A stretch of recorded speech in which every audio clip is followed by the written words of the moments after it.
Everybody be seated. In the name of God the Father, God the Son, and God the Holy Spirit. Amen.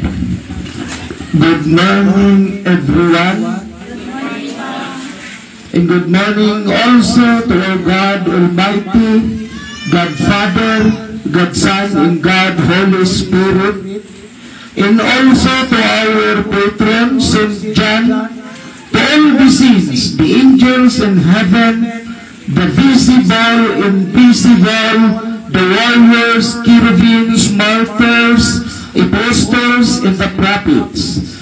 And also to our greatest hero, Pope Dr. Jose Procasio Rizal.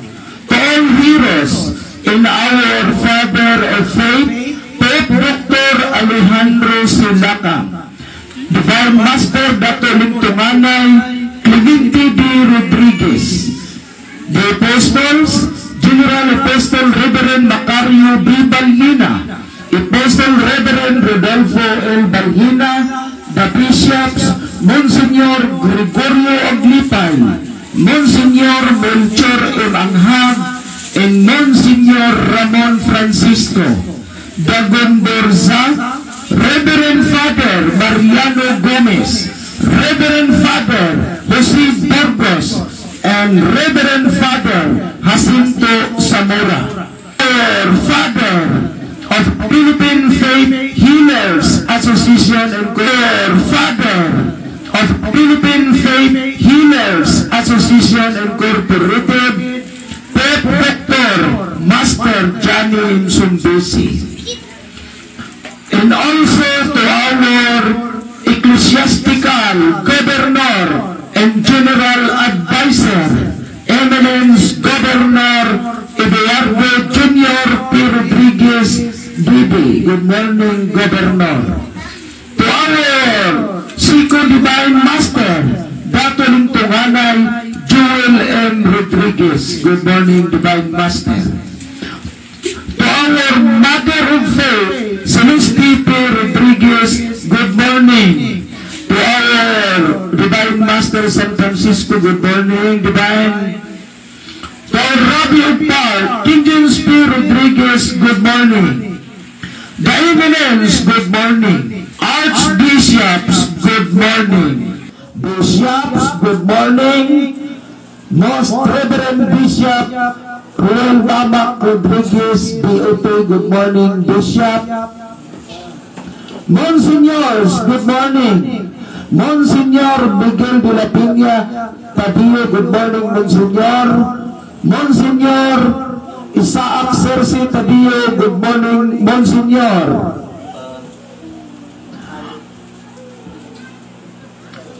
Reverend Fathers, good morning. Reverend Father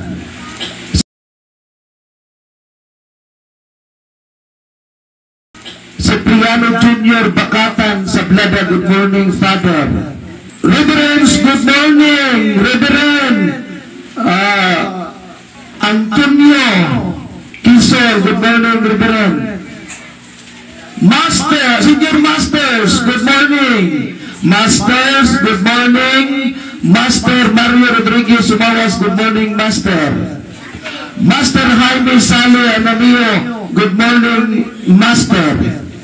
Deaconesses, good morning. Chief Commanders, good morning. Commanders, good morning. Vigilantes, Fighters, good morning. Assistants, good morning. Guitarists, good morning. To all worships, youngs and olds, once again, good morning to all. Our topic for today that we are talking is all about the true church. So many churches claim as a true church of Jesus Christ and believe to their own thinking about the church. They are full of cooperation to their faith and did not understand to their belief. Mostly of the churches using in Matthew chapter chapter 16, verse 18, as their foundation of the church, for their guidelines during the teaching from the words of God. So maraming mga simbahan na nag-angkin na totoong simbahan ni Jesucristo. Naniniwala sila sa kanilang sariling paniniwala tungkol sa kanilang simbahan. Nakahanda ang kanilang kooperasyon sa kanilang paniniwala. At hindi nila naintindihan ang kanilang paniniwala. Karamihan sa mga simbahan ngayon ay gumagamit ng isang talata na nakasulat sa Mateo 16, pahina 16, talata 18, bilang isang pundasyon ng kanilang simbahan. Ginagamit nila bilang isang basihan sa tuwing sila'y nangangaral sa salita ng Diyos. Karamihan ngayon, mga anak ng Diyos, sa dami ng simbahan at relihiyon, maraming hindi nakaintindi sa kanilang mga paniniwala. Nagkagulo ngayon ang buong mundo, ang buong sanlibutan, dahil sa mga relihiyon na mayroong iba't ibang paniniwala, dahil sa mga doktrina na kanilang sinunod. Kaya ngayon, makikita natin sa mga TV, sa mga news, sa social media, nagkagulo ang mga relihiyon dahil sa kanilang paniniwala. Ginawa nilang basihan ang Matthew chapter 16 verse 18 na totoo talaga na sila ang simbahan o iglesia na itinayo ni Kristo noong unang panahon. Kaya nagpa-register sila sa ating gobyerno para hindi sila hulihin kung sakaling ipinangangaral nila ang salita ng Diyos mula sa kanilang mga doktrina at paniniwala. Ipinangangaral nila sa lahat ng mga tao sa buong sanlibutan ang kanilang paniniwala at kanilang ipinaglaban na sila talaga ang totoong relihiyon, totoong iglesia na itinayo ni Kristo. Maraming mga nagtuturo sa mga simbahan na kanilang binigyang halaga ang Matthew chapter 16 verse 18. Ginawa nilang foundation sa kanilang simbahan. Hindi nila naintindihan ang lahat. Ang iba nagsasabi na ang totoong simbahan ni Kristo ay ang simbahan na kanilang iniresto sa gobyerno. Kaya ngayon, buksan ninyo ang inyong mga isipan, ang inyong mga tainga, dahil live tayo ngayon, makikita sa buong sanlibutan ang ating hanagat, the true church. Ipaliwanag ko sa inyo buong sanlibutan, mayroong totoong simbahan na itinayo ng Diyos sa buong sanlibutan. Itinayo yan sa bawat bayan ng Diyos. Kaya kailangan hanapin ninyo ang simbahang iyan, dahil bawat bansa ay mayroong sariling simbahan ang Diyos na kanyang itinayo. Ngayon, magtanong tayo sa Biblia, sa banal na aklat, kung totoo ba talaga ang paniniwala sa mga relihiyon tungkol sa Mateo 16:18. Tanungin natin ang banal na aklat kung totoo ba talaga ang kanilang paniniwala. So first question, Jesus Christ finished to build the church? Si Jesucristo, natapos ba niya ang paggawa ng kanyang simbahan? Dahil maraming nagsasabi na noong nagsabi si Jesus kay Pedro, itong nakasulat sa Matthew chapter 16 verse 18, na yun na talaga ang simbahan na isinasabi ni Kristo kay Pedro Yun na talaga ang simbahan ni Kristo. At inirehistro ngayon sa mga reliyon ngayon sa kasalukuyan. Tanungin natin ang banal na aklat para maintindihan natin.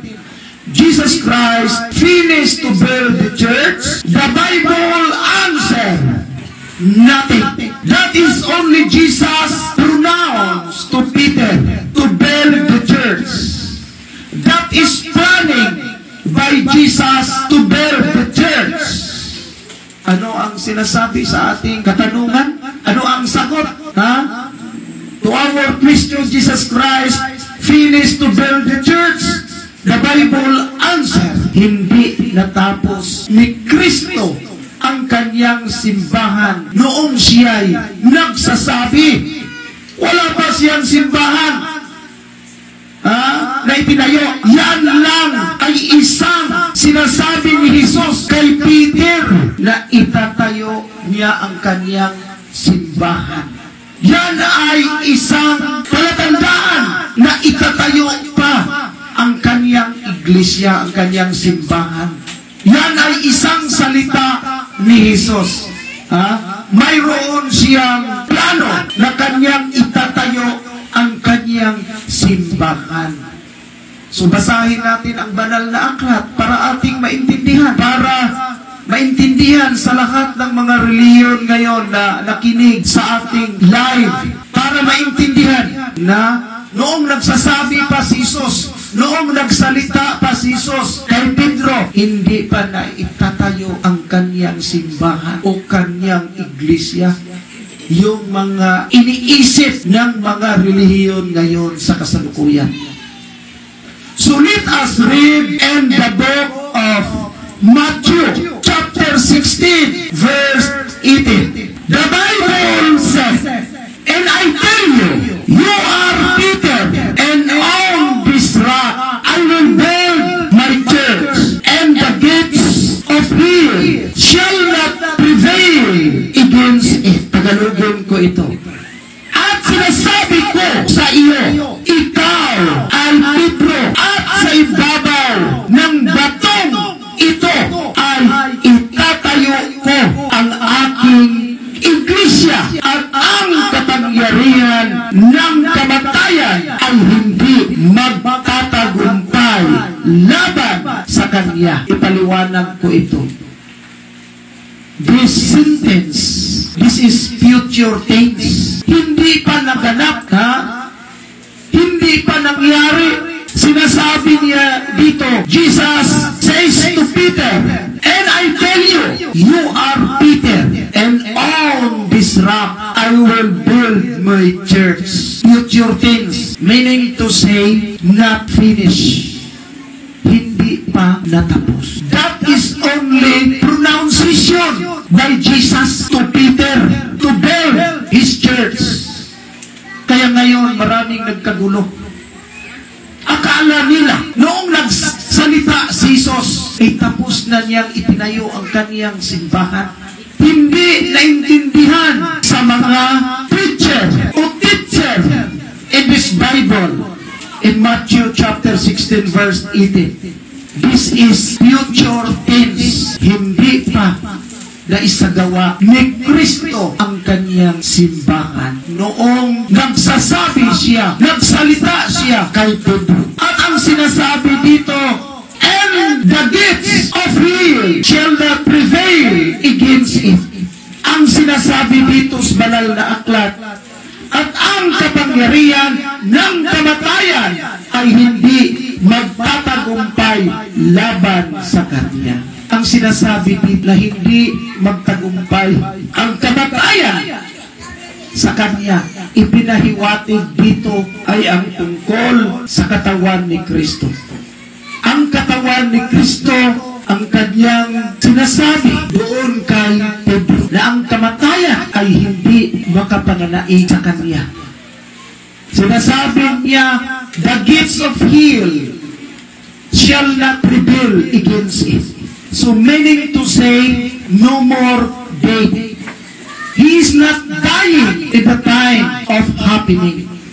Hindi siya mamamatay. Walang kamatayan ang kanyang iglesia na itatayo. Ang iglesia na iyan ay ang katawan ni Kristo. Hindi yung mga iglesia na itinatayo ngayon. Yung iglesia na yan ay Church of Jesus Christ. That is dedicated to His body, na hindi siya mamamatay. Siya'y mabuhay muli. Kaya, noong si Jesus ay ipinako sa cross dahil sa mga Romano, yung mga Hudyo noon, na nagalit sa kanya, kaya siya pinarusahan ng kamatayan at ipinako doon sa krus. At pagdating ng alas 3 ng hapon, siya'y namatay. At sa ikatlong araw ay nabuhay siya muli. Yun ang kanyang iglesia na hindi mamamatay. Yan ang iglesia ni Jesucristo na kanyang itinayo na hindi mamamatay. Yan ang kanyang katawan. Siya ang ulo sa lahat ng mga simbahan. Yan ang sinasabi sa banal na kasulatan.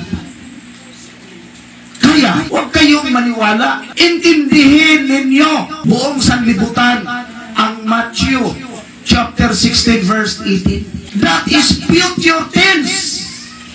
Present tense ang pagsasabi, ang pagsalita ni Jesus.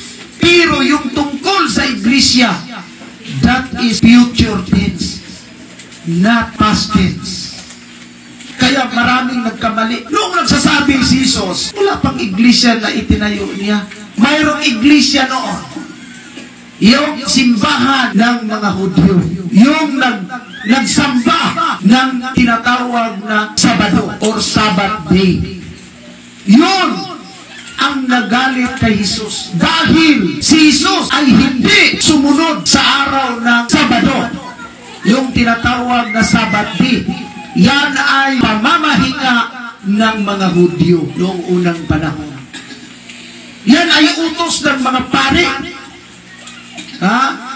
Noong unang panahon ng mga Hudyo. Kasi dalawa ang Hudyo noong unang panahon. Ang Hudyo, yung mga Hudyo na mga salbahi na naghuli kay Jesus at ipinako sa krus, at ang Hudyo na mga sumusunod sa mga alituntunin ni Jesucristo. Dalawa ang Hudyo noon. Hudyo kasama ni Kristo, kaanib ni Kristo, at Hudyo na nagalit kay Kristo. Yung nagsamba ng Sabado. Pag nagsamba kayo ng Sabado, ang sinusunod ninyo na pamamahinga, yung mga pari noong panahon na nagpatay kay Kristo. Basahin yung banal na aklat para maintindihan ninyo ang ipinahiwatig dito sa talata na ating binasa. Ang iglesia na iyon ay katawan ni Kristo. So basahin natin ang Biblia according to the book of Colossians chapter 1 verse 18. The Bible said, and He is the head of the body, the church. He is the beginning, the firstborn from the dead, that in everything He might be preeminent. Tagalogin ko ito.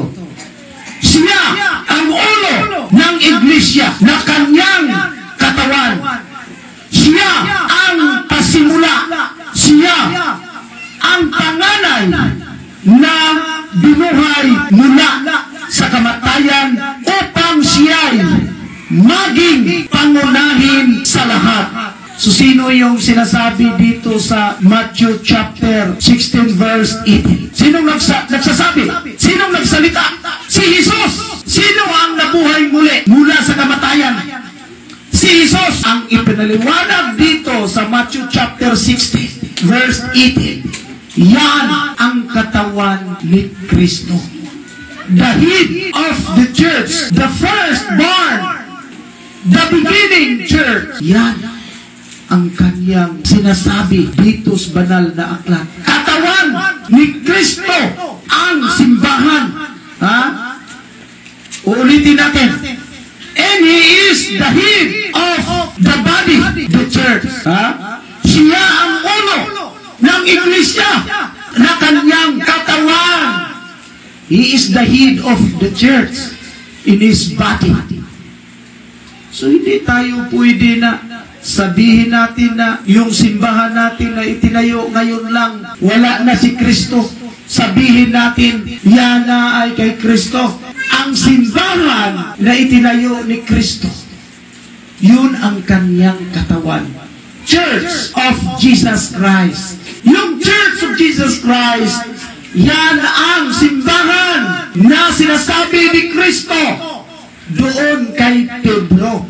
That is only the planning to build the church. That is the pronunciation of Jesus, comparing in His body that the death no more power to destroy in His body according to the Bible. So hindi pwede na ang simbahan nyo na sabihin ninyo na yan ay ang simbahan ni Kristo.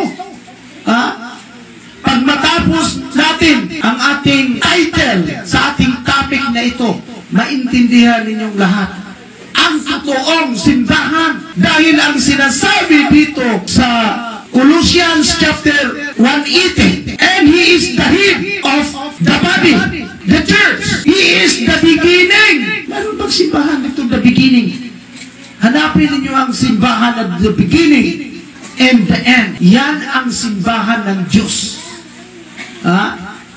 Sinasabi dito, the firstborn. Who is the firstborn?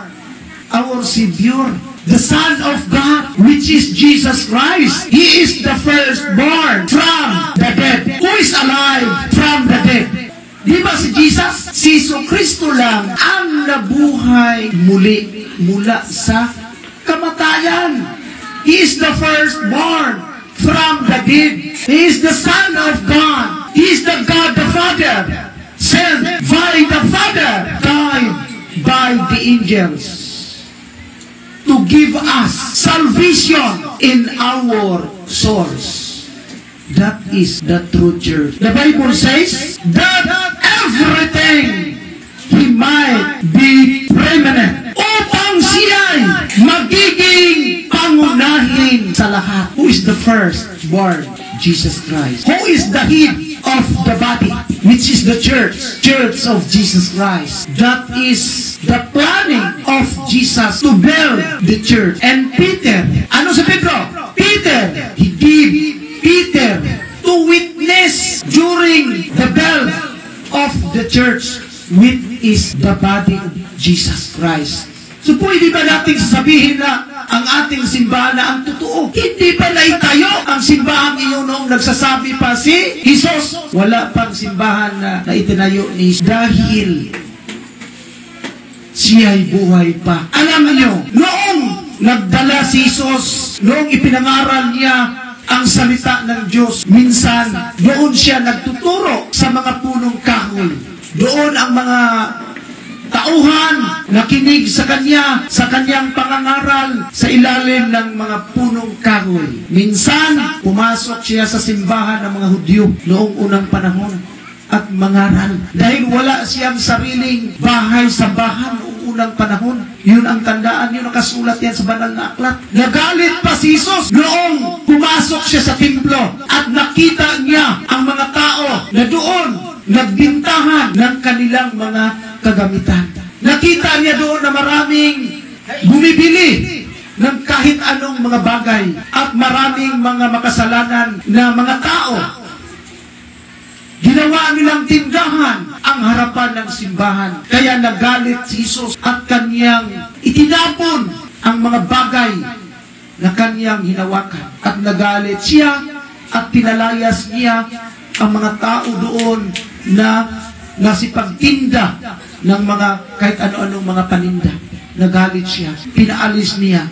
Sinasabi niya, hindi ito ang lugar kung saan kayo magtinda.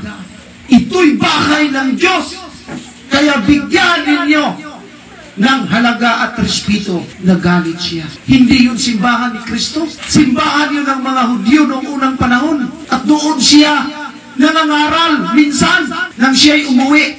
Pero karamihan, nangangaral si Kristo Jesus sa tabi ng ilog, tabi ng dagat, ilalim ng punong kahoy, sa mga bato. Doon siya umupo at nangangaral sa mga tao. At pagkatapos, ginamot niya yung mga may karamdaman. Yung mga taong mayroong sakit, ginamot ni Jesus. At sinasabi niya, sumasa inyo ang kapayapaan. Bakit sinasabi ni Jesus na sumasa inyo ang kapayapaan? Kasi ang mga tao noong unang panahon ay mga magalitin, makasalanan, makasarili. Mainit ang kanilang mga isipan, iba ang kanilang mga puso. Kulang sa pag-unawa, kulang sa pag-intindi. Kaya ang palaging sinasabi ni Jesus noong siya'y nangangaral, sinasabi niya sa lahat ng mga tao, sumasa inyo ang kapayapaan. Peace be with you. See Jesus to the multitude. What is meant by multitude? That is the sinners people in Jerusalem. Jesus always pronouncing the peace of God be with you all.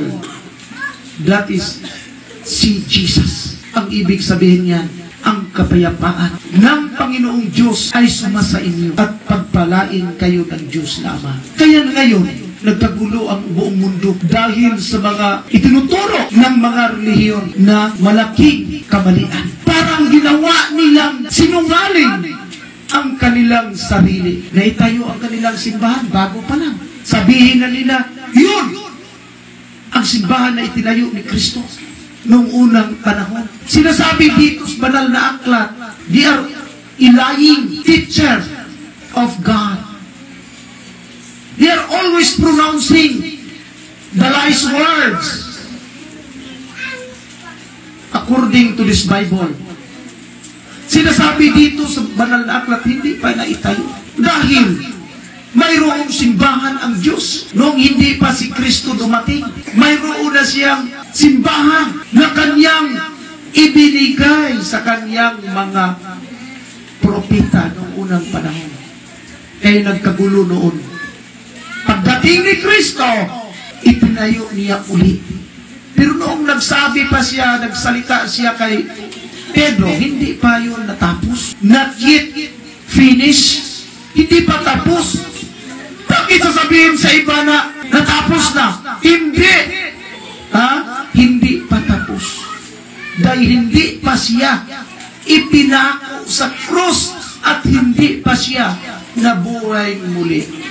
So, sinasabi doon na ang kanyang sinasabi, ipinahiwatig niya na ang kanyang iglesia na kanyang itatayo ay ang kanyang katawan.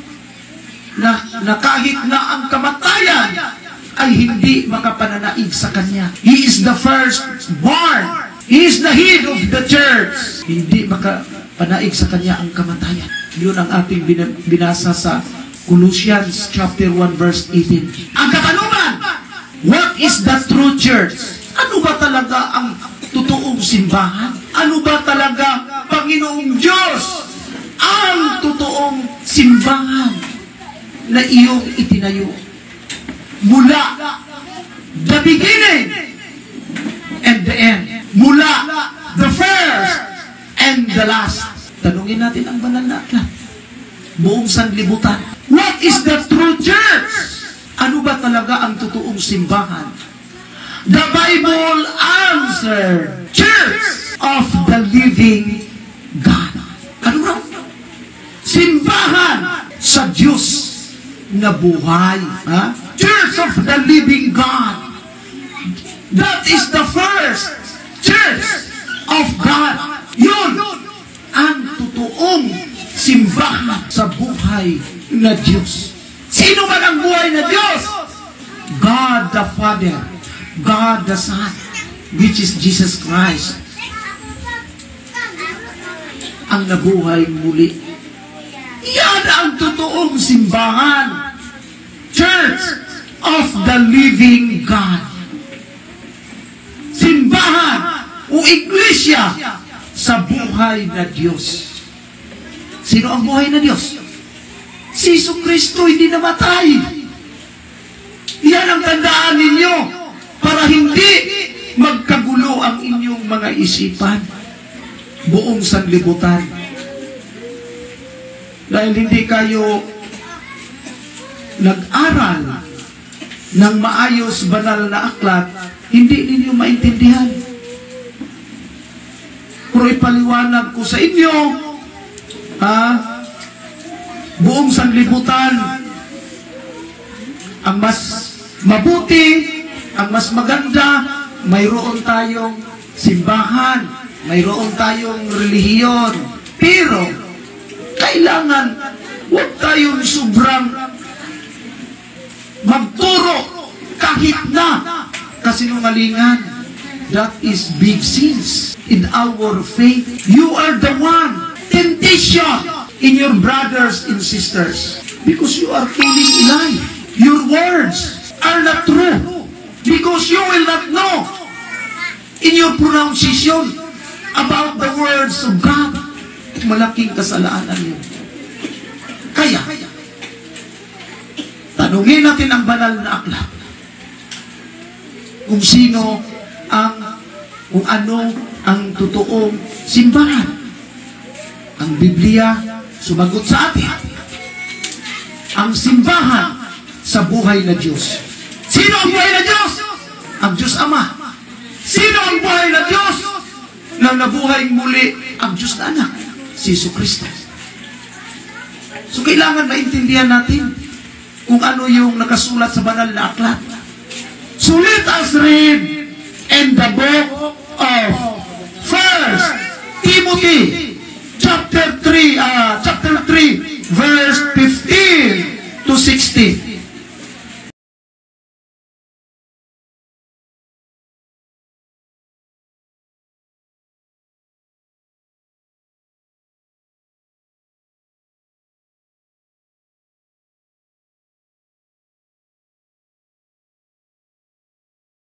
The Bible said, if I delay, you may know how one ought to behave in the household of God, which is the church of the living God, a pillar and buttress of truth.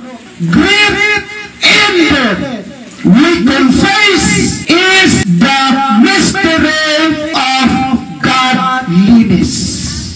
Tagalogin ko ito. Upang kung hindi man ako makarating agad, ay malaman mo kung ano ang dapat maging ugali ng mga tao sa sambahayan ng Diyos na buhay, sa iglesia na haligi at saligan ng katotohanan. Hindi maikakaila na napakadakila ng hiwaga ng ating relihiyon. Siya'y nahayag sa anyong tao. Pinatutunayan matuwid ng Espiritu at nakita ng mga anghel. Ipinangaral sa mga bansa, pinaniniwalaan sa sanlibutan, at itinaas sa kaluwalhatian. Yan ang sinasabi sa totoong simbahan. This was manifested in the flesh, vindicated by the Spirit, seen by angels who proclaim among the nations, believe on in the world, taken up in glory. Sino yung nabuhay muli, na bumalik dito sa lupa within 40 days? Di ba si Jesus lang?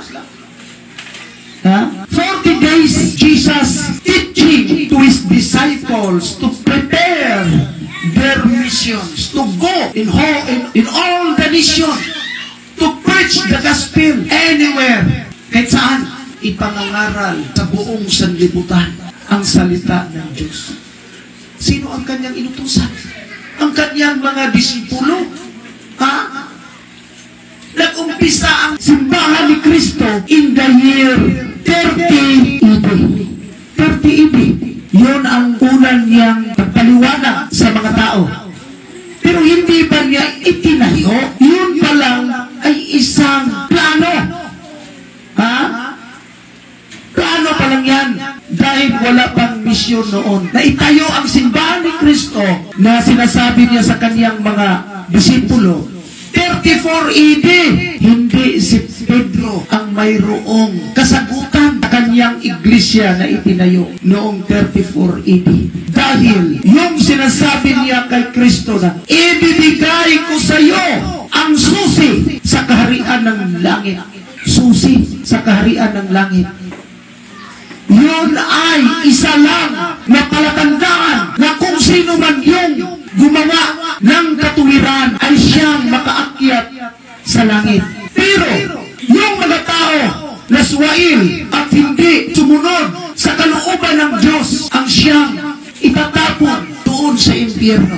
Yun ang ibig sabihin ni Jesus. Kaya noong siya nabuhay, ipinangangaral niya sa mga tao ang tungkol sa pagbabago sa mga gawain, ang pagbabago sa mga kaugalian. Kaya, malalaman natin na ang totoong simbahan na itinayo ni Kristo, yun ang kanyang katawan. At kanyang inutusan ang kanyang mga disipulo na kailangan alam nila kung paano pangalagaan ang simbahan sa Diyos na buhay.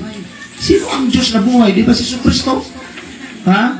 Kaya tinatawag ito Church of the Living God. Dahil buhay ang Diyos na si Kristo. Sinasabi dito, hindi maika-kaila na napakadakila ng hiwaga ng ating relihiyon. Tinatawag na relihiyon kasi dumating na sa ibang bansa. Sinasabi niya, sila nakahayag saan yung tao pinatunayan matuwid ng Espiritu. Sino ang pinapasukan ng Espiritu noong unang panahon? Noong 40 years. Tandaan ninyo, mga apostolis ni Kristo, yung kanyang mga disipulo, pinapasukan sa banal na Espiritu. Nagsalita sila ng iba't ibang mga lingwahe. Kaya, hindi sila nagkaintindihan. Sinasabi dito, pinatunayan matuwid ng Espiritu at nakita ng mga anghel.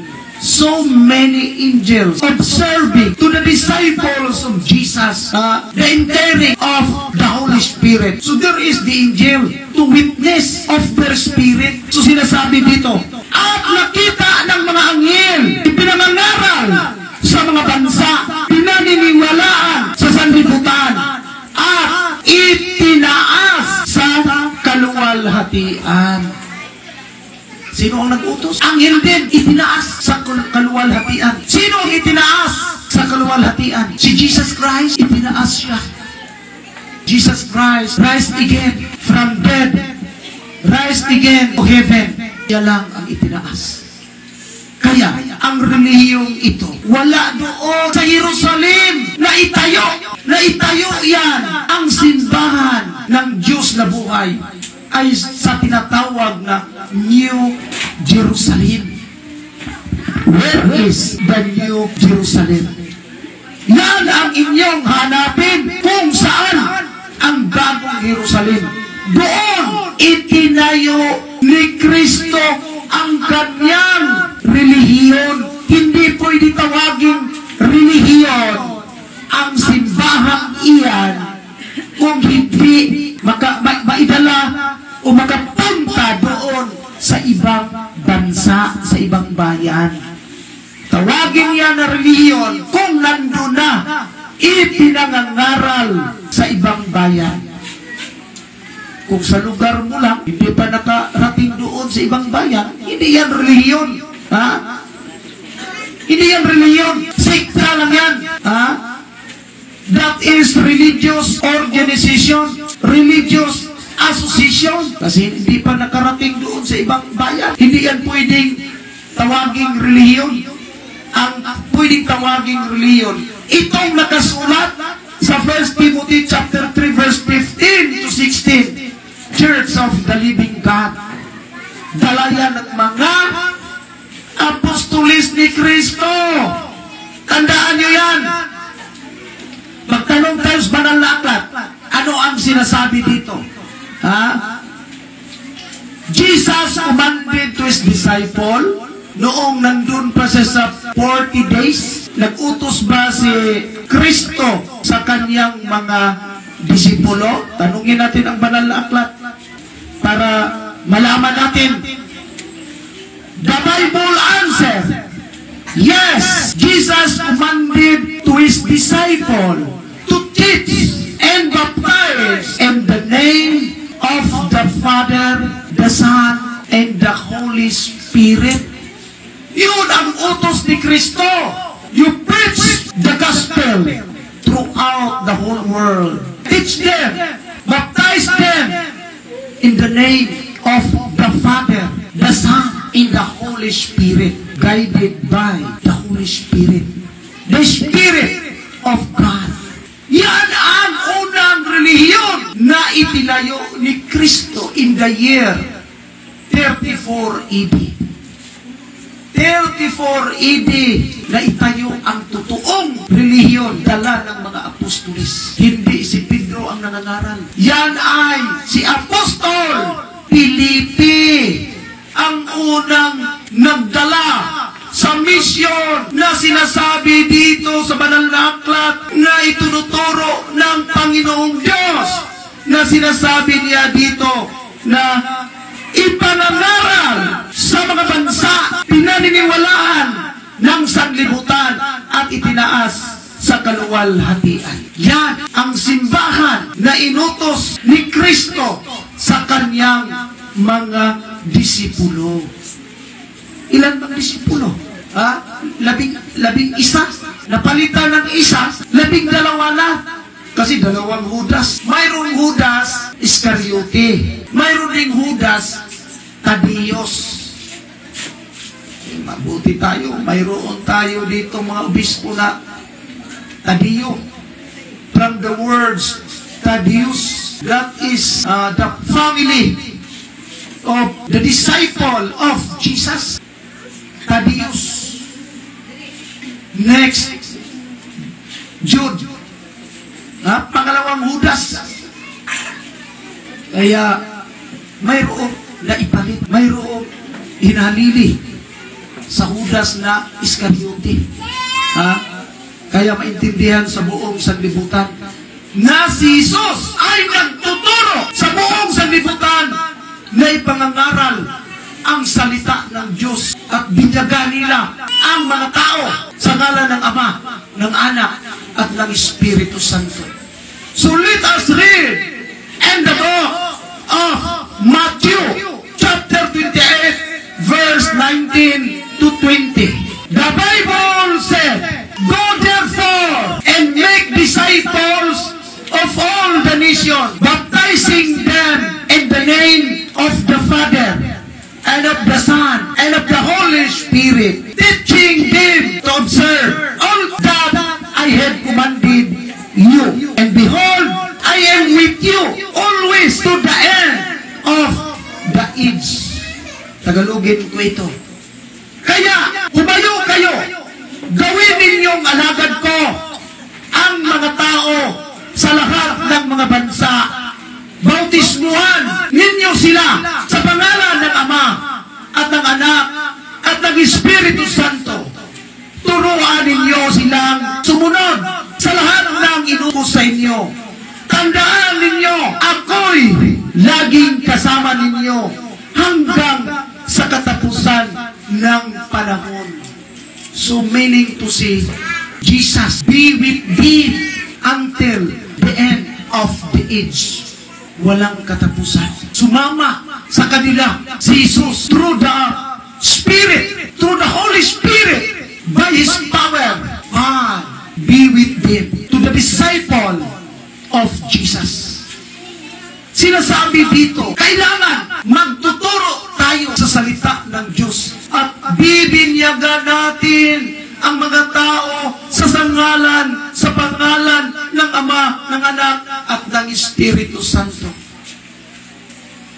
Ang ibig sabihin niyan, kung matanggap na natin buong sanlibutan ang binyag o bautismo ng 3 persona, 3 pangalan ng kasama natin. Pero yung iba, bakit tayo maniniwala sa 3 persona? Naiisa lang ang Diyos. According to the police talk, iisa lang ang Diyos. Paano itong sinasabi dito? You will baptize in the name of the Father, the Son, and the Holy Spirit, teaching them to observe everything you have. What happened to the religion of God? If you are lacking of using in these commandments of God, because you are always disobey the teaching of Jesus, palagi kang parang hindi mo kayang tanggapin, you are not be able to accept the teaching of Jesus according to the Bible. Karamihan ngayon hindi na naniwala. Iisa lang ang yes, there is only one God, but Holy Trinity, according to the Bible, the Father, Son, and Holy Spirit. The Father and the Son Jesus are one. One is 30. John chapter 10 verse 30. I and my Father are one. Bakit kayo malilito? Mayroong Ama, mayroong Anak, isa silang Diyos. One is 30. Ako at ang Ama ay iisa. Bakit? Malito ba tayo? Hindi natin mabigyan ng fulfillment ang utos ni Kristo kung hindi natin bigyan halaga at kasagutan ang nakasulat dito sa Matthew chapter 28 verse 19 to 20. Sinasabi dito sa banal na aklat sa kanyang mga disipulo, anong sinasabi dito? Teaching them to observe all that I have commanded you. And behold, I am with you always to the end of the age. Who commanded? Who command these words to the disciples? Jesus.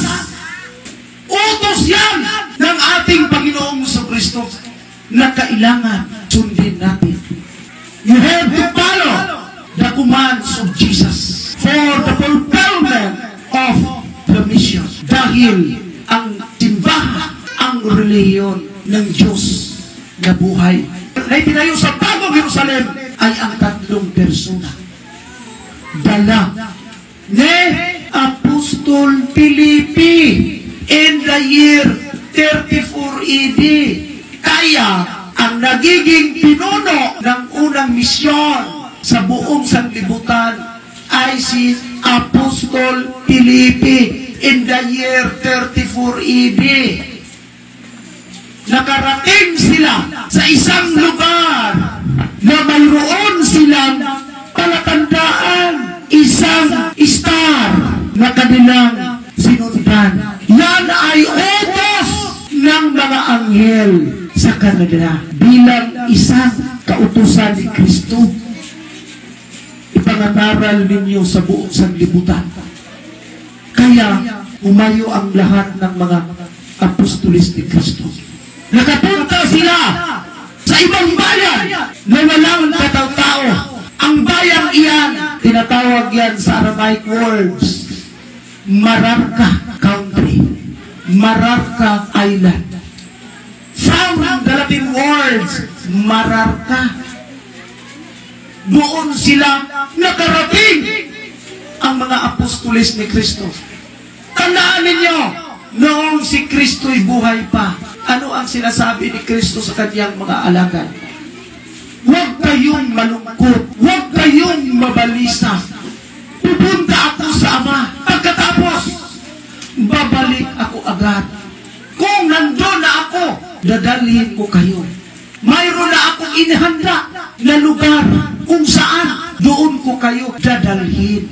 Ito ang tandaan ninyo. Noong ipinako si Kristo sa cross, noong siya namatay ng alas 3 ng hapon, biglang nag-crack ang lupa doon sa Golgotha.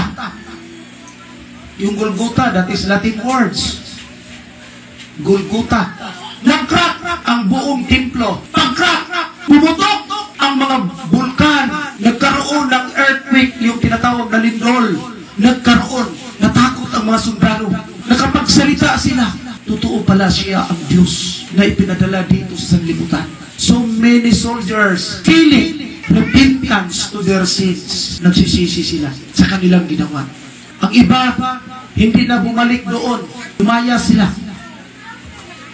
Hindi na sumama sa ibang sundalo. Doon siya namatay. Nagkaroon ng earthquake, naglindol, pumutok yung mga bulkan sa lahat ng karagatan. At doon, nagsimula yung mga lava at magma. Tandaan niyo buong sanlibutan. Noong volcanic eruption, pagputok ng mga bulkan, lumabas yung mga lava at magma. Yung lava at magma, naging isang island. 1,700 islands ang nagawa sa mga lava na iyon. At biglang naging paradise. Lumabas ang mga tanawin na magaganda. Mayroong ng mga punong kahoy, mayroong mga hayop, iba't ibang klaseng halaman, mga ginto, mayroong ng mga falls, mga river sa lugar na iyon. Napakandang tirahan. Doon nagmula ang tinatawag na New Jerusalem. Ang bagong Jerusalem na yan, nandito na sa lupa. Nandito na sa lupa. Pero, tinitirhan ng mga taong makasalanan. Sisibol uli iyon in the time of judgment. Noong inutusan ni Kristo ang kanyang mga alagad at mayroong mga anghel na nagsasabi, Pilipi, ihanda ninyo ang inyong mga kagamitan. At lumakad na kayo, sumakay na kayo sa bangka dahil nagmamadali ang Panginoong Diyos. Ang siyang inyong makasama sa araw na iyon. Nagligpit kaagad sa kanilang kagamitan ang mga apostol. Umalis sila ng madaling araw hanggang nakatulog sila. 3 araw sila nakarating sa lugar na iyon na hindi nila inaasahan. Nakarating sila doon, 3:00 din ng madaling araw. Nakatulog sila. At bigla silang nakarinig ng mga tumatawa na mga tao. Mayroong iba ang kanyang busis. Sa kanilang narinig parang lalaki at mga babae. Pagdating ng 7 o'clock, itinali nila doon yung kanilang bangka at pumunta sila doon sa lugar na iyon. At mayroon silang nakita na mga babae at isang lalaki. Parang naglaro sila doon. Parang masaya sila. Parang wala silang kalungkutan. At mayroon sila doong kubo na tinitirhan malapit sa isang falls na malapit din sa tabing dagat. Alam niyo ba kung saan na lugar na iyon? Makikita mo lang yan sa lugar ng Mindanao. Doon nakarating ang mga apostoles ni Kristo. At kanilang nakita ang mga tao doon sa isang paraiso na napakagandang lugar. Kaya nilapitan nila ang mga tao doon na parang masaya. Pagtingin ni Felipe, mayroong isang lalaki na biglang nagsasabi sa kanya, Felipe, sumasa inyo ang kapayapaan. Halika kayo at ipagdiwang natin ang kagalakan sa inyong pagrating sa lugar na ito na banal. Pagtingin ni Felipe, si Jesus. Pagtingin sa kanyang mga kasama, yung 3 babae, yun ang Tres Marias sa Jerusalem. Noon pala, kasama pala ni Kristo na naninirahan sa Mararca Island. Anong tawag ni Yesu Kristo noon? Ang kanyang pangalan? Jesus pa rin. Pero, mayroon siyang apelyidong Latin. Ano ang apelyido niya? Prutasio. Tandaan ninyo buong sanlibutan, ang unang tao sa lugar na napuntahan ng mga apostoles, Jesus Prutasio. Mukha ni Jesus. Kasama niya ang 3 mga babae. Doon sila nakarating sa lugar ng Mindanao. Saan? Puntahan niyo buong sanlibutan, Dapitan City, the land of promise. Yung land of promise, yun ang lugar na isinasabi ni Kristo sa kanyang mga alagad na gagawin niya ang bagong lupa. Dadalhin niya doon ang kanyang mga alagad. Bagong kaharian, doon nagmula ang tinatawag na simbahang Church of the Living God na pinangalanan nilang The Holy Trinity. The Holy Trinity. Trinitarian ang tawag noon. Trinitarian Filipinista. Yan ang unang simbahan dito sa lugar ng Mararca. Trinitarian Filipinista. Yan ang simbahan ng ating mga bago dumating ang mga malayo, bago dumating ang mga tao sa China, Arabia, sa Malaysia, lahat ng mga bansa sa Thailand, nakarating dito. Mayroon tayong mga libro niyan, nakarating dito sila. Kaya, ang mga salita, mga lingwahe, dialect in the Philippines, mayroong kahawig doon sa ibang bayan, iba't ibang bayan. Kaya dito nakarating ang mga apostoles. Itinayo nila ang relihiyon na ha! Hindi na simbahan, kaya nakapunta na dito sa ibang bayan. Trinitarian Filipinista. Bakit Trinitarian? Utos ni Kristo. Ipangangaral ang Father, Son, and Holy Spirit. Trinitarian, Holy Trinity. Sino nagdala? Apostol Filipi. Kaya tinatawag na Filipinista. Trinitarian Filipinista. Ang unang relihiyon dito sa lugar ng Maharlika. Biblikal yan. Tanungin natin ang banal na aklat, ha? Para maintindihan natin. Another question. Who is the chosen race? Sino ang yung mga selected na mga tao na nakarating dito sa Maharlika? Sino? Ha? The Bible answer. The royal priesthood of the Holy Nation. Sino man yung mga haring mga pare na nakarating dito sa bayan natin? Sino? Mga apostoles ni Kristo. Kaya, tinatawag dito sa Biblia na royal priesthood, haring mga pari sa banal na nasod, sa banal na bayan, sa banal na bansa. Sila ang nakarating dito. Kaya, nandito na sila sa bayang ito. Kasi maraming ginto. Ang bayang ito ay makikita sa buong sanglibutan na punong-puno ng kayamanan ng mga ginto, ng iba't ibang klaseng mga minerals. Kaya tinatawag itong the Holy Nation. Mayroon siyang mga pari, the selected press of God, which is the disciple of Jesus, led by Apostle Philip in the year 34 AD. Yan ang katunayan. Kaya tinanong natin ang banal na aklat, who is the chosen race? The Bible answered, the royal priesthood of the Holy Nation. So let us read in the book of 1 Peter, chapter 2, verse 9 to 10. But you are a chosen race, a royal priesthood, a holy nation, a people for his own position, that you may proclaim the excellences of them who called you out of darkness into his marvelous light. Once you were not a people, but now you are God's people once. You have not received mercy, but now you have received mercy. Tagalogin ko ito. Ngunit, kayo ay isang lahing pinili, mga maharlikang pari, isang bansang hinirang, bayang pag-aari ng Diyos. Pinili upang magpahayag ng mga kahangahangang ginawa niya.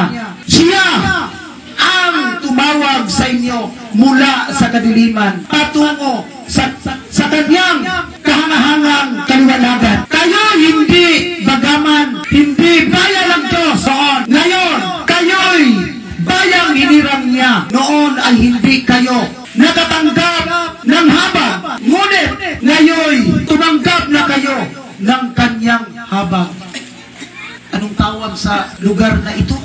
Maharlikang bayan. Ipaliwanag ko sa inyo buong sanlibutan. Ang tawag noon, Mararka sa Latin. At tinawag dito sa banal na aklat ng Maharlika. Anong tawag sa ating bansa noon? Bago dumating ang mga Kastila. Di ba tinawag itong Maharlika country? Ano ang tawag sa ating mga ninuno noong unang panahon? Mga mayaman. Kaya nasipagrating ang mga taga-iba't ibang bayan sa lugar na ito. Ito ang bayan na hinirang ng Diyos, na kanyang pinili na bayan at kanyang ginawang tirahan sa kanyang mga tao na kanyang pinili. Mayroon siyang pari. Kaya yung mga relihiyon na nakarating dito, that is not a true religion in Maharlika. They are talking of foolishness talk without thinking during pronouncing of the words, because they are ignorant about the holy historical in the land of Maharlika. Tawag noon, Maharlika, bago dumating ang mga Kastila at ginawang Philippines. Maharlika ang tawag noon sa ating bayan. Yan ay utos ng Panginoong Diyos. Basahin niyo ang banal na aklat. Sa 1 Peter chapter 2 verse 9 to 10. Kung makatira kayo dito sa lugar na ito, meaning to say, you are a chosen people of God. You are a chosen children or sons of God. Because you are here. You are the one witnesses in this nation. The holy nation created by our God in the year 33 AD. 33 AD. The creation of this nation. The creation of the religion of Jesus Christ led by Apostle Philip in the year 34 AD. Mayroon pa bang una? Sabihin ninyo, Islam ang una. Marami ng mga tao nakarating dito sa ibang bayan. Wala pa ang Islam. I am the doctor. I know who is the original tribes in this nation. Nakarating lang yan ang Islam dito in the year 1380, bring by Tuan from Saudi Arabia. 1310, sabihin niyo una, mayroon ang mga tao dito bago dumating ang mga Muslim. Nauna pa yung Kastila na si Rodriguez, Esteban Rodriguez. Una pang nakarating doon sa Ulusulo. Siya doon ang captain, nakaasawa pa siya doon. Pero ang mga tao doon noong unang panahon ay isa ng sakop ni Tuan Masayka. Si Tuan Masayka talaga ang nagdala sa Islam noon sa Ulusulo. Not in the whole Philippines. Mayroon tayong mga history niyan. Ang mga tao noong unang panahon, tinatawag natin the native people in the land of Maharlika. Nitibo ba? Yung tinatawag na nitibo, yan ang mga tao na nagmula sa ating lahi. Nagmula sila sa ating lahi. Well, hindi sila nag-aaral. Ang kanilang paniniwala noon, karamihan, nagsamba sila sa mga bato, punong kahoy, ilog, kagubatan, yung mga hayop, yung mga pananim. Ginawa nilang Diyos noong unang panahon. Doon sila nagsamba. Yung tinatawag sa mga reliyon ngayon na Gadis. Maraming mga bansa na nakarating sa ating bayan noong unang panahon. Ang Thailand, noong unang panahon, dugtong yan sa Luzon. Ang Thailand, I tell you the truth. At ang Malaysia, dugtong yan sa Mindanao noon, yung Sabah, Malaysia. Pagdating ng panahon, lumubog iyan at nagkahiwalay na. At itinayo ng Diyos ang kanyang banal na bayan. Yung tinatawag na tingnan niyo ang Pilipinas buong mundo. Nakarating, ganyan ang kurma. Kamay niya ang Palawan at ang dalawang paa niya ay ang Mindanao. At ang tiyan ay ang Visayas. At ang ulo ay ang Luzon. Kaya, sinasabi dito sa banal na aklat, ang kanyang relihiyon ay purmang tao. Ang kanyang bayan ay purmang tao. kung mag-aral kayo sa banal na aklat, ang laki ng kaharian ng Diyos ay kasing laki sa bayan ng Pilipinas. Kaya buong sanglibutan, Philippines is the New Jerusalem of God that is created by our God, the Father, the Son, and the Holy Spirit, preaching by the disciple of Jesus, lead by Apostle Philip. Ito talaga ang totoong kaharian ng Diyos. Sinasabi dito, ngunit kayo ay isang lahing pinili. Ano ang lahi nating pinili? Nagmula kay Apostol Felipe. Mga maharlikang pari. Makanap kayo. Kung saan yung mga maharlikang pari? Yung mga pari sa Filipinista religion, we believe the Holy Trinity. One God, but the Holy Trinity, God Father, God Son, and God Holy Spirit. That is our doctrine according to the commandments of God. Kaya yung mga reliyon dito na nagsipagrating, maganda yan na nakatayo kayo ng reliyon, nakapagpangaral kayo sa inyong reliyon. Masaya ang Diyos niyan. Pero huwag kayong magsasabi na kayo. Because you are new creation. Your religion are not the ancient religion of God in the whole world. There is a religion of God from the Philippines, from the Far East. Nandiyan nakasulat yan sa banal na aklat. So another question, where we worship so many people now, a day, they are worshiping to many gods, to any kinds of gods. They are worship the others, they are abandonment of the gods, the true gods. Ano ang mangyayari? Tanungin natin ang banal na aklat. Ha? Where we worship? The Bible answers. We worship the God of our fathers. Ano tayo magsamba? Magsamba tayo sa Diyos ng ating mga ama. Mayroon tayong mga ama. Sino ang ama natin? Mga apostoles ni Kristo. Yan ang ama natin. So we will worship the gods of our fathers, in other term of English version, in our ancestors. Doon tayo magsamba, not in the other ancestors. In our own ancestors, we have to worship in our own or in our fathers.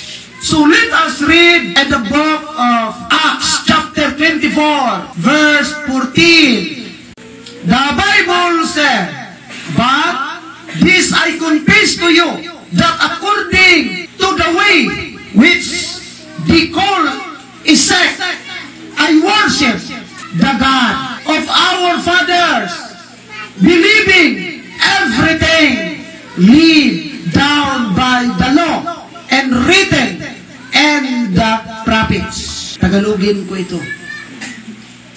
Inaamin kung ang pagsamba ko sa Diyos ng aming mga ninuno ay ayon sa daan na sinasabi nating maling pananampalataya. Subalit, naniniwala rin ako sa lahat ng nasusulat sa kautusan at sa mga aklat ng mga propeta. Saan tayo magsamba? Sa simbahan ng ating mga ninuno. And then, maniwala tayo sa aklat ng mga propeta. Kung mayroong mga aklat ng ating mga propeta, ang ating mga apostoles, maniwala tayo.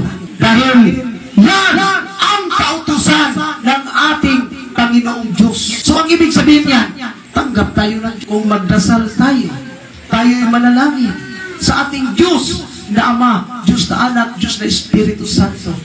Narinig ng Diyos ang ating mga panalangin, ang ating mga pagdarasal. Dahil nandiyan tayo sa totoong pagsamba. We worship to our the living God. Buhay ang mga Diyos natin. Saan? Sa maharlikang lugar. Ang katanungan, what to be called this religion? Ano ang tawag sa relihiyong ito? Tanungin natin ang banal na aklat para hindi tayo maligaw. Ha? Dahil marami ng mga tao na nalito sa kanilang mga paniniwala.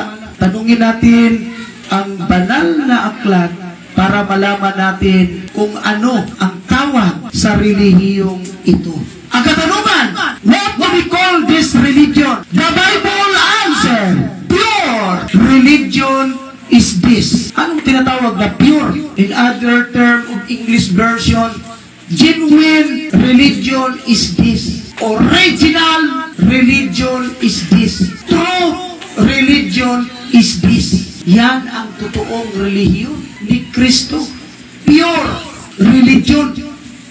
Hindi pwede tawagin natin yung fake religion. Pure religion. Because the founder and creator is our God.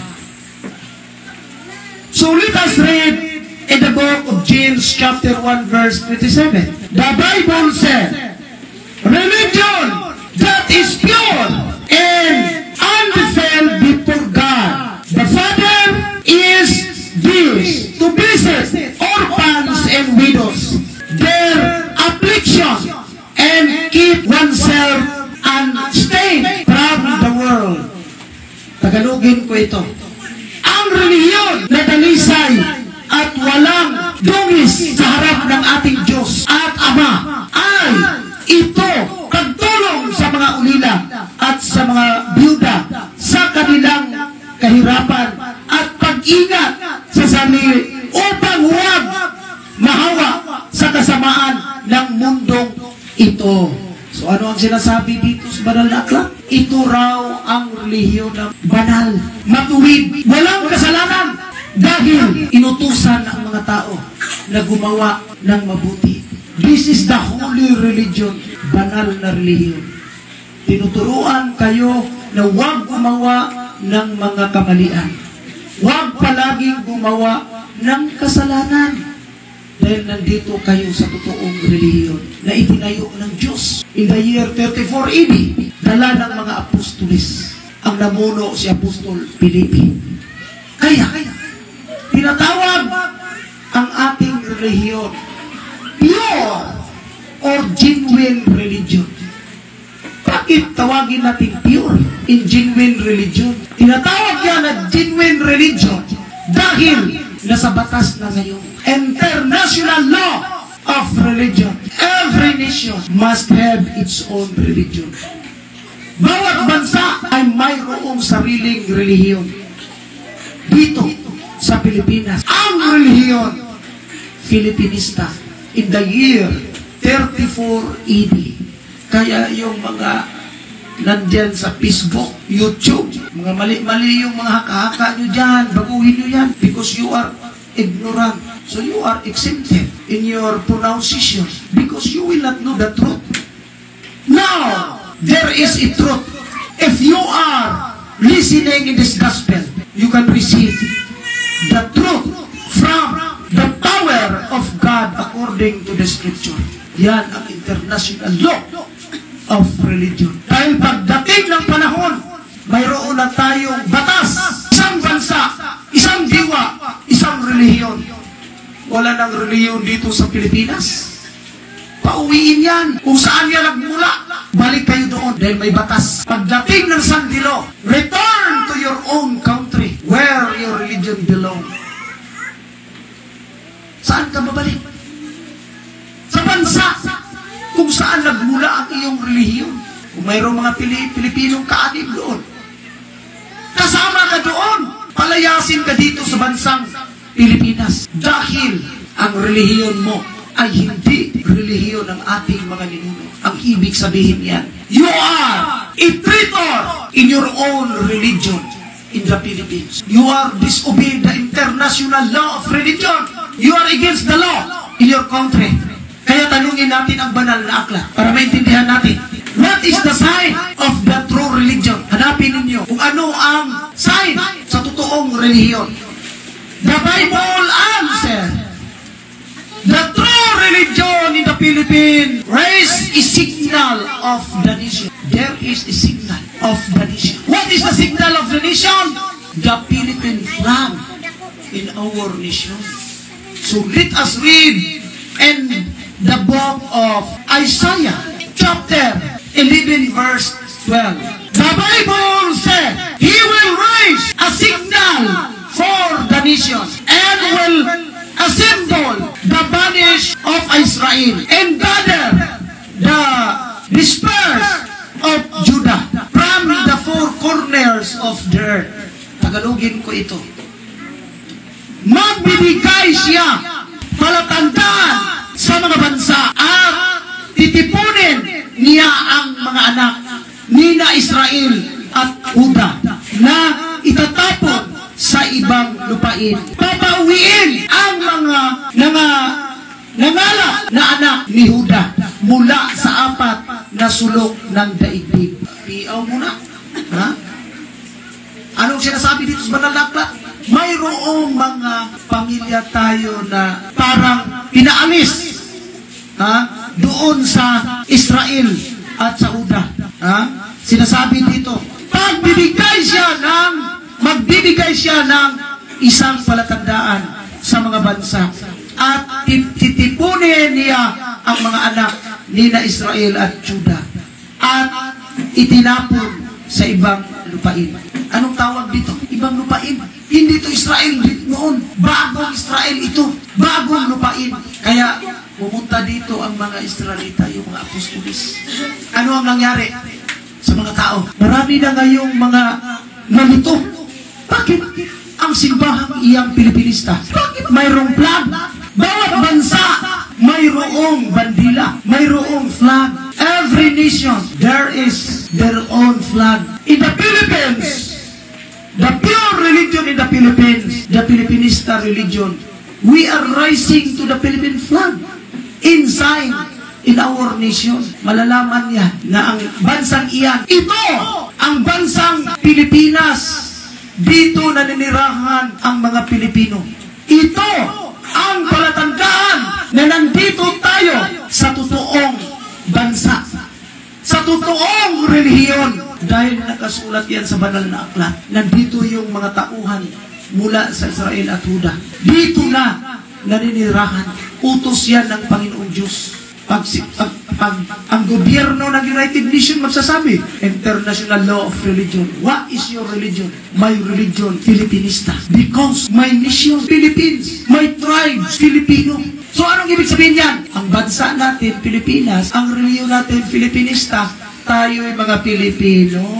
Hindi tayo nagkamali. Nandyan tayo sa totoong reliyon, sa totoong paniwala, na nagmula sa ating mga ninuno. Panghuling katanungan, where is the church now? Saan ngayon ang simbahan ito? Para malaman natin nga itong totoong simbahan. Saan ngayon ang simbahan ito? Tanungin natin ang banal na aklat. The Bible answer. This church in the Asia. Saan raw ang simbahan? Buong sanlibutan. Nandito raw sa Asia. Saan nasakop ang Pilipinas? Sa Asia.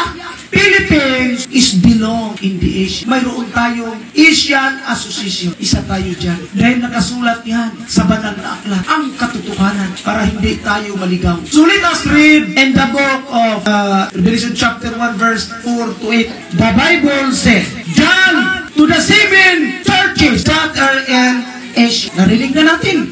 John to the 7 churches that are in Asia. So mayroong 7 churches in Asia. That is the church of God, the true church, the genuine church. Grace to you in peace from Him who is and who was and who is to come, and from the 7 spirits who are before His throne, and 7 spirits who are before His throne, and from Jesus Christ, the faithful witnesses, the firstborn of the dead, and the ruler of the kingdom on earth. To Him who loves us, has freed us from our sins by the stood, and made us a kingdom pressed to His God, the Father. To Him be glory and dominion forever and ever.